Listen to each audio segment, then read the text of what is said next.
Hi, this is Bob Sorrentino from Italian Roots and Genealogy, and I'm back today with Mary Gennusa Patterson.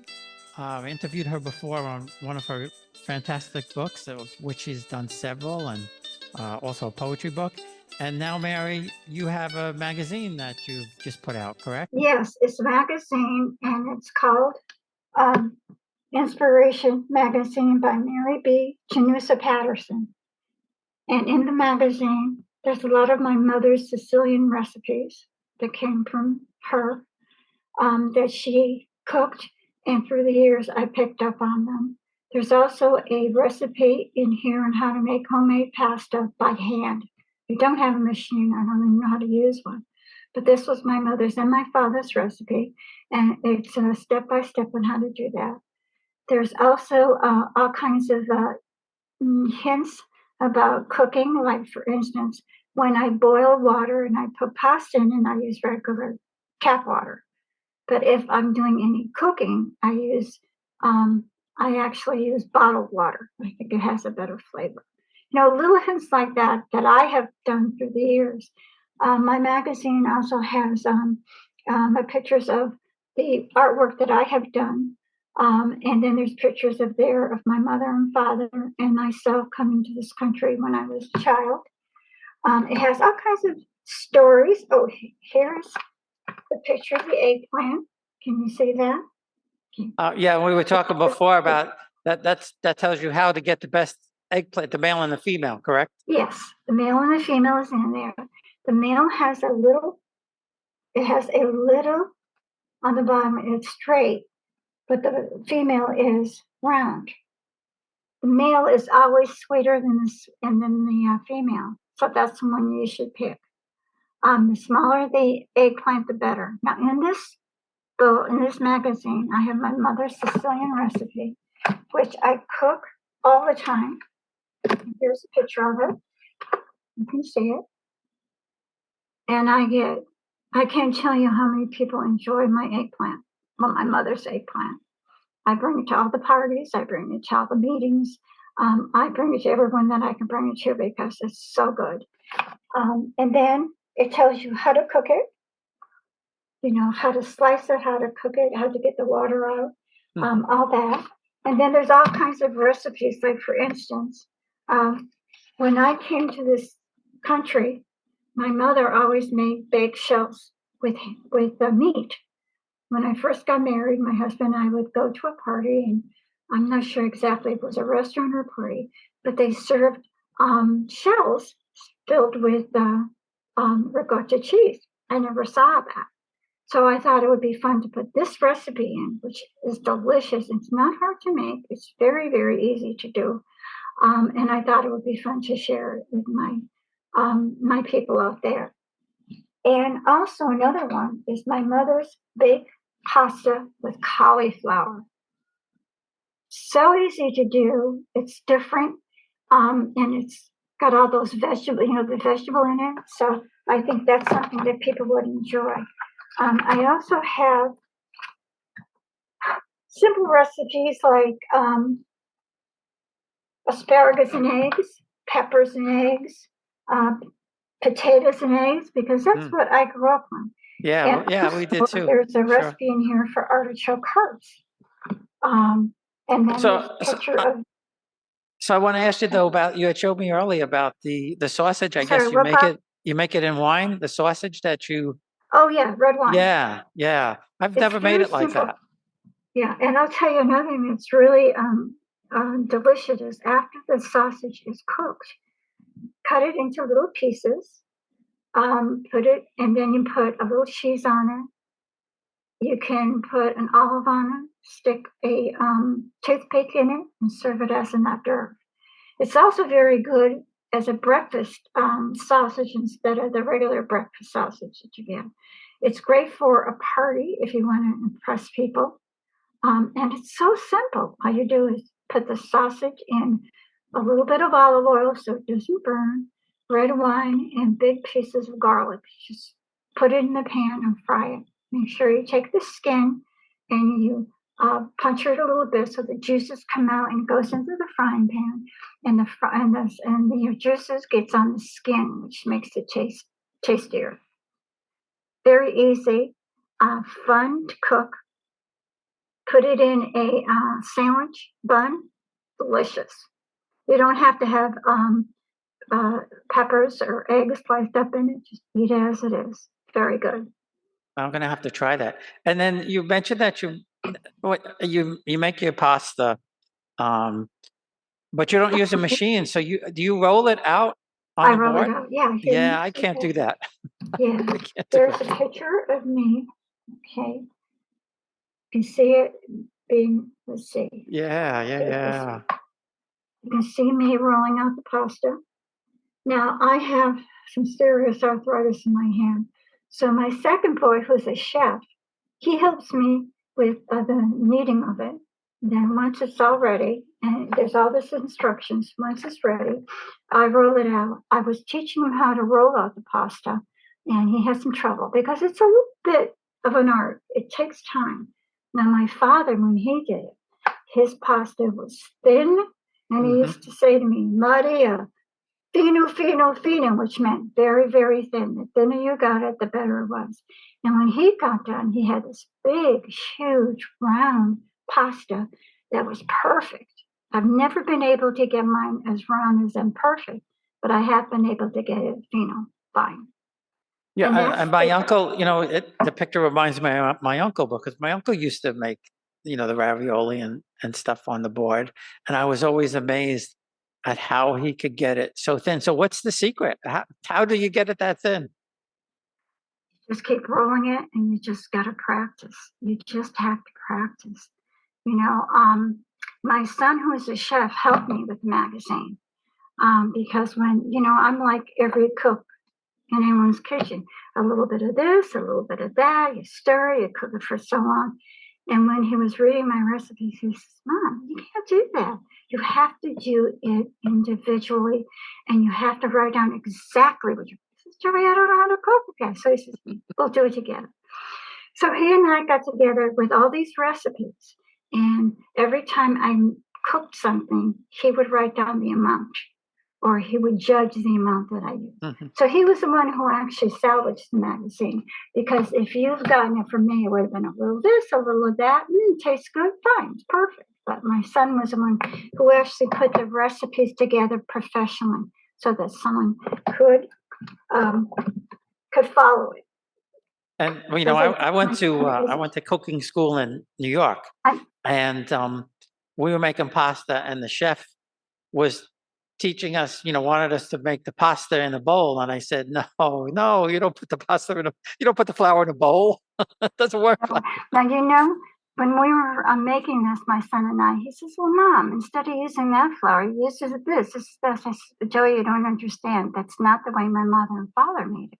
I said, you can use any flour you want, but this is my mother and father's recipe. So it took a while for him to understand, because he's a professional and he's been trained and he went to school. But I was trying to explain to him, you have to do it the way my mother and father taught me. Now, another great recipe in here is brujol.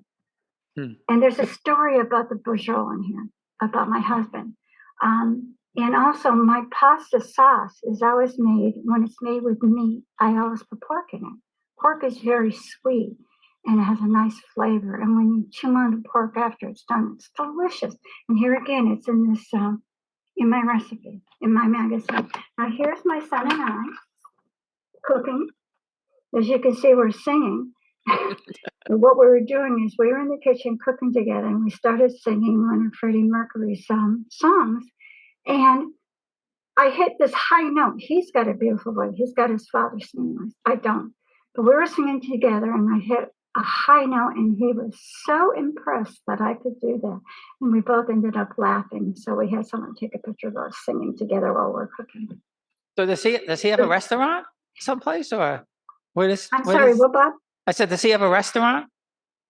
He works in a restaurant. No, he doesn't own one himself. It's owning a restaurant. We have been in the restaurant business for many, many years, and it takes your whole life.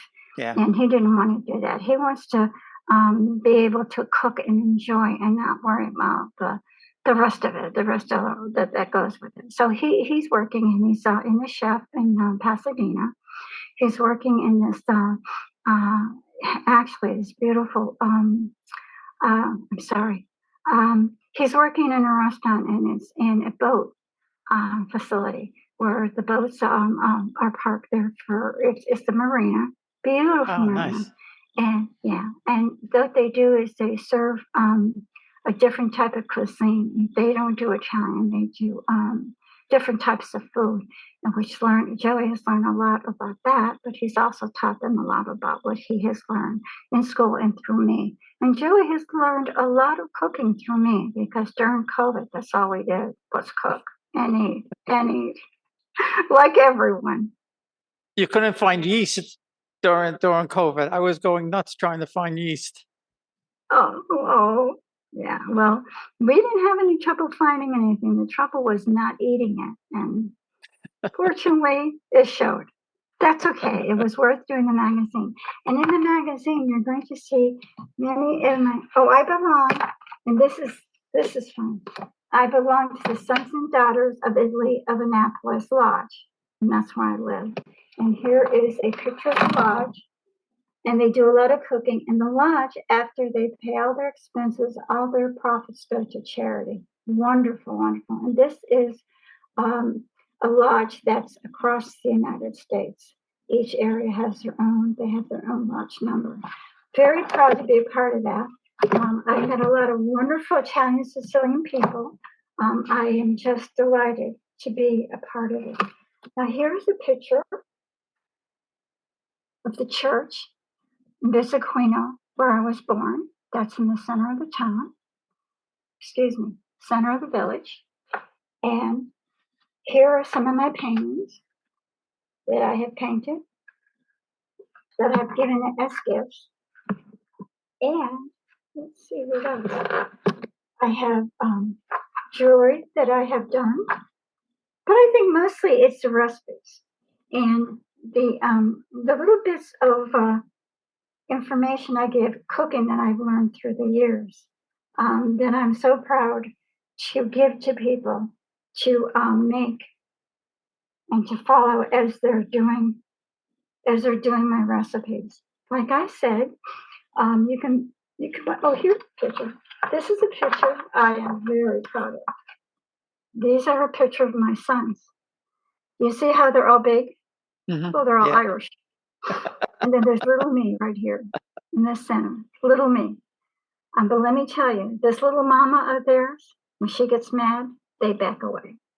Of course, yes. But what had happened is my son, the chef, was wearing this shirt that says Sicily on it. And I said, Joey, where did you get that? He said, I got it online. I says, well, can you give me some more? He says, yeah. So he bought them for my older sons and for me, and that's when that picture was taken. Now, the picture next to it, this one right here, is the house I was born in, Visiquino. That's the actual house that my father owned. My sisters and I are all born in. So, let's see, what else is there? Oh, this right here, on the bottom, is the oldest olive tree in Sicily. And if you look very closely, these are my relatives that are still in Sicily, and then I email or I Facebook them. Wonderful, wonderful people. Very proud.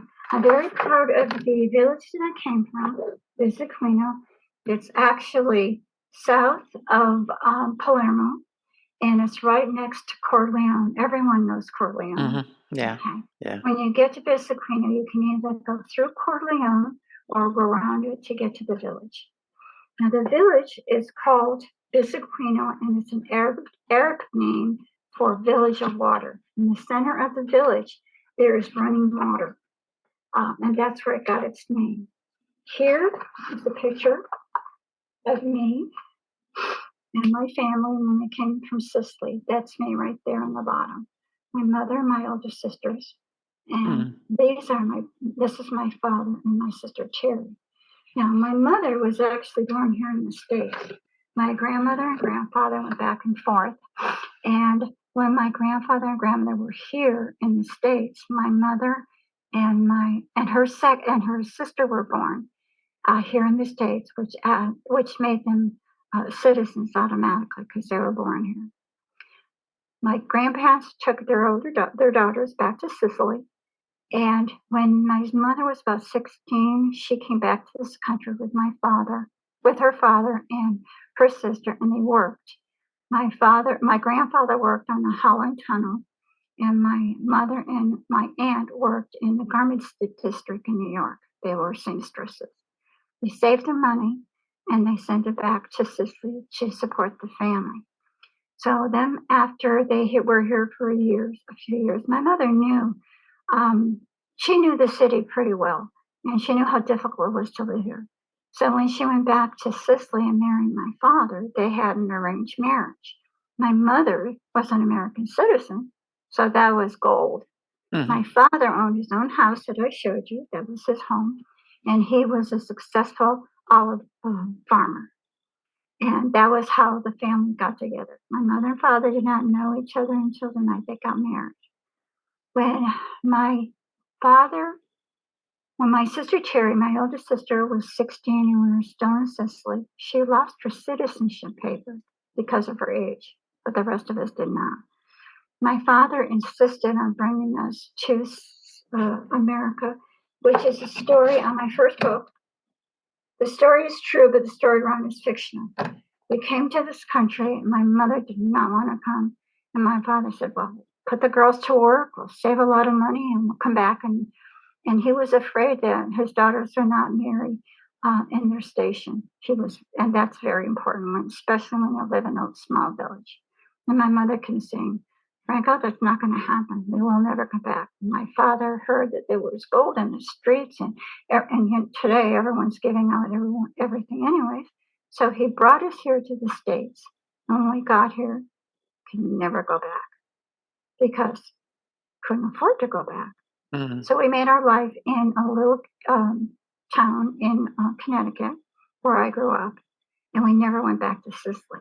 So when we came to this country, you'll see a picture of my sister, my oldest sister, who no longer was an American citizen, and she was on my father's passport. They came together, and they had to have a sponsor, which my uncle was already here in this country. He sponsored my father, and my sister.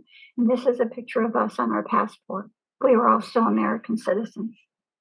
So that's the story of me. Do you have any questions? No, just a couple of interesting things. I have a cousin whose grandmother also came from Sicily, and similar picture. They had the whole family on the passport. It's so strange to see a picture like that and know that it was on a passport. Now you have to have, everybody has to have their own. Even when we lived in England for a couple of years, and my son was, he was a month old maybe when we went, and he had to have his own passport picture. He couldn't be with us. He had to have a separate picture. The other thing is, we, finally got our trip to Italy, and we drove from Palermo to Shaka. So we probably passed very close to the vicinity of where you're from, although we didn't stop there because I didn't know about it. But must have been on that road, yeah, from between Palermo and Shaka. While we're talking, I thought of something that I thought was interesting, and I thought I'd like to tell you about it. When my magazine came out, and my son was working in this boatyard with a very nice restaurant. I mean, it has updated equipment. I mean, it was just beautiful. The food is very, very good. Well, I said to my son, I says, Joey, I made him buy it because this is a business. She doesn't get anything free. So I said to Joey, why don't you buy some of these magazines and bring it up to your work? And he says, yeah. And I said, well, yeah. I says, I mean, you're working with all these chefs. I said, I have a lot of information here about cooking. So he did. He brought it. And the owner, who happens to be, he's Russian, Ukrainian. I never did get a chance to ask him. He wasn't born here. He was born in this country. But he does have a lot of connections in both countries. So when Joey gave him the picture, and he came to the one about my father and my mother and us coming here to this country. He started to cry. And Joey was telling me this, and I said, oh my gosh, Joey. I says, when I put this pictures in this magazine, it never dawned on me that how it would affect a lot of people who have family over in Europe that are going through the stress of war. And I said, and these pictures of us coming to this country, when there's so many people that have come to this country, will see this picture. And I said, my gosh, I just never thought about that. But yes, when he saw these pictures of me and my family coming to this country, he cried. And I was very, very affected by it. And when I met him, of course, I didn't have time to talk to him because we were sitting there having dinner with my other sons. I was with my sons. And I didn't have time to talk to him. But yes, he did come over and said how much he enjoyed the magazine and how much he enjoyed all the tips that I gave about cooking Italian food or Sicilian food. So I just thought that was an interesting story, how a simple little magazine like mine could affect people and bring them back to some wonderful and yet horrible memories. And I hope the people who buy the magazine have more wonderful memories than sad memories. We'll be right back. Experience Italy like never before, traveling with a scheduled group or create your own bespoke tour with friends with philitaly.com. Pack your bags and follow Phil. That's www.philitaly.co.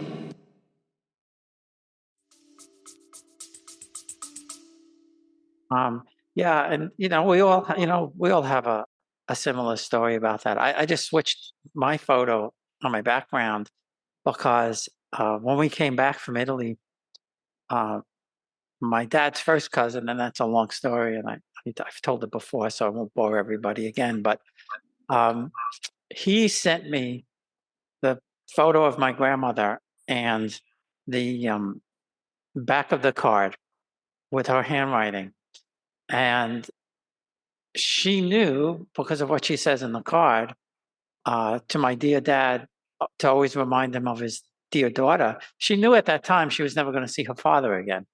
And I think there's so many stories like that, that the people who came here, especially, in the early 1900s, they left everything behind, knew they were never going to see their families again. And the only means of communication back then was a postcard or a letter. There was no phone, no Zoom, that's for sure.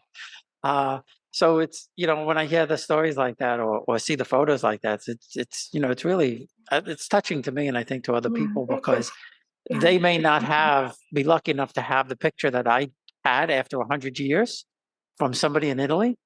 But that's what people did. They sent the postcard home.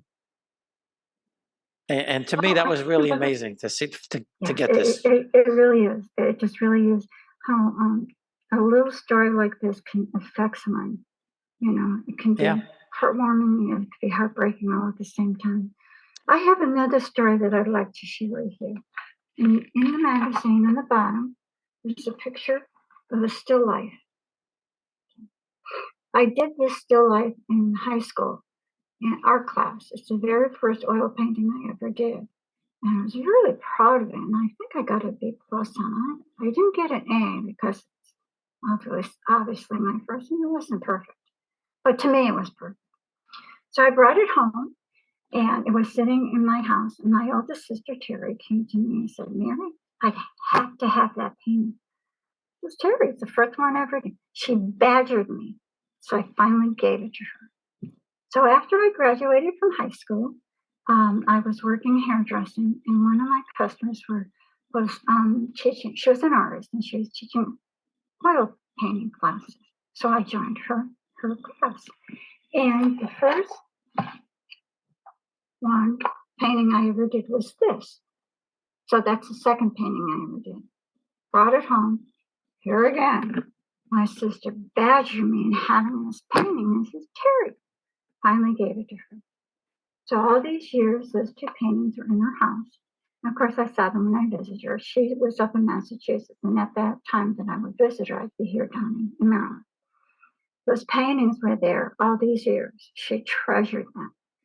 A year and a half ago, she passed away, sadly, and I got my 2 paintings back.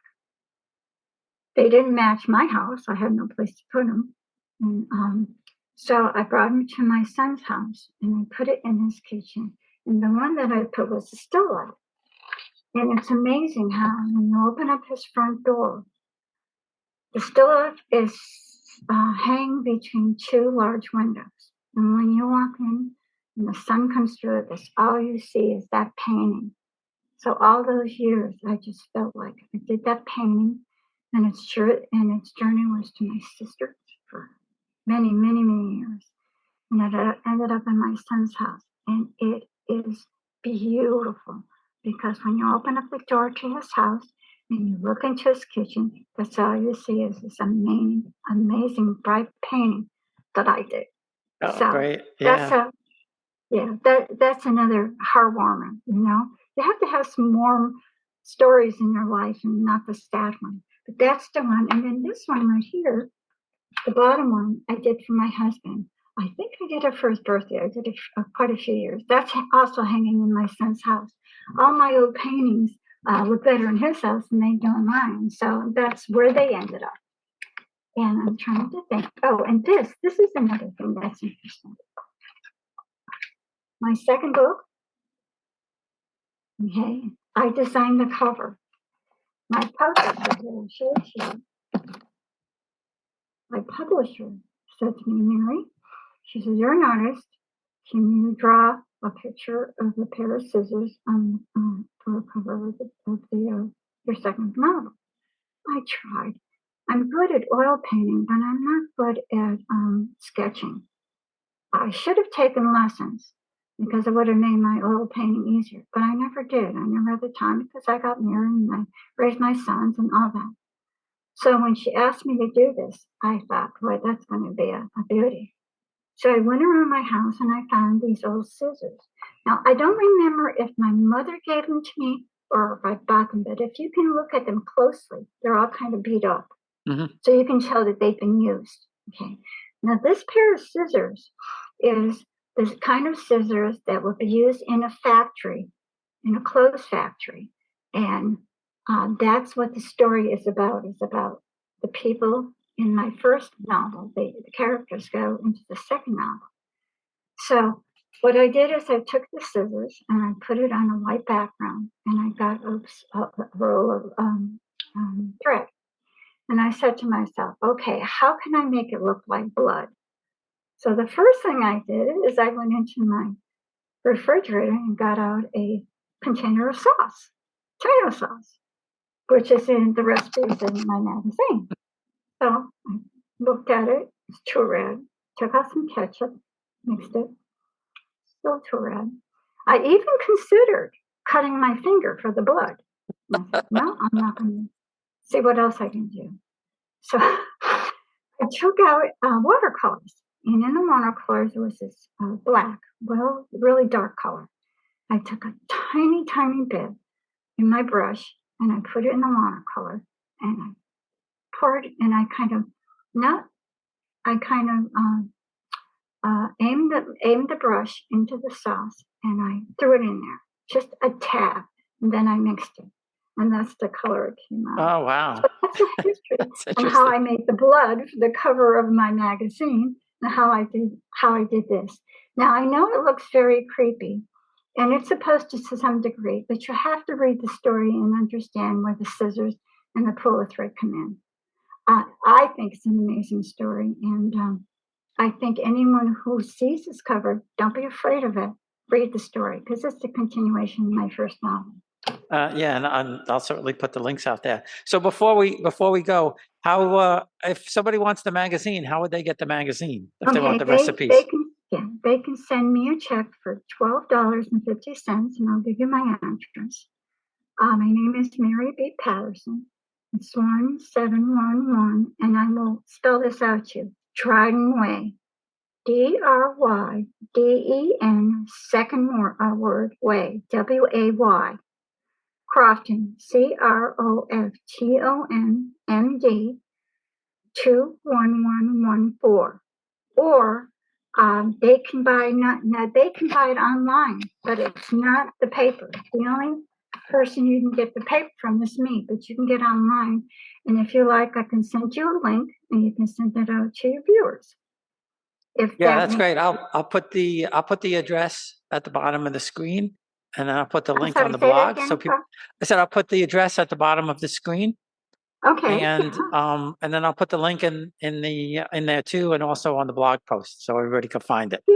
Yeah. So I can send you the link, and then you can put it at the bottom of your screen. And if they would prefer, because right now things are getting a little tight money wise, and if they want my recipes, they can go and get it in the website. They don't have to buy a copy, but the only person you get a paper copy is from me. Okay, great. Well, listen, I appreciate you taking the time. This was fun as always.